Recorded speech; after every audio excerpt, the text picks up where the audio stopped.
అసలు గంగ ఎందుకు జన్మించిన 7 పుత్రులని నదిలో వదిలేసిందంటే, పూర్వం వయూస్ అనే 8 మంది ఋషులుండేవారు. ఒకరోజు 8 మంది ఋషులు సంతోషంగా వాళ్ళ భార్యలతో గడుపుతున్నప్పుడు ప్రభాస ఋషి యొక్క భార్య ఒక మాయా ఆవుని చూసి ముచ్చటపడి ఆ ఆవుని తెమ్మని ప్రభాస్కి చెప్పింది. దానికి ప్రభాస సరే అని చెప్పి 8 మంది ఋషులతో కలిసి ఆ ఆవుని దొంగలిస్తాడు. కానీ ఆ ఆవు వశిష్ఠుడిది.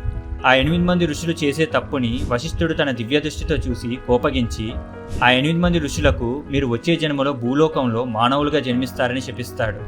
దానికి ఆ ఋషులందరూ వశిష్ఠుడి దగ్గరకు వచ్చి క్షమాపణ కోరుకుంటారు. అప్పుడు వశిష్ఠుడు క్షమించి మీలో 7 మాత్రం వెంటనే విముక్తి చెందుతారు. ఈ తప్పుకి కారణమైన ప్రభాస మాత్రం ఈ శాపాన్ని సంపూర్ణంగా అనుభవిస్తాడు. ఇంకా వాళ్ళ కోరిక మేరకు వీళ్ళందరూ గంగాదేవి పుత్రులుగా జన్మిస్తారని చెప్తాడు.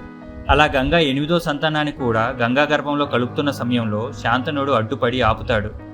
Please subscribe. Thank you.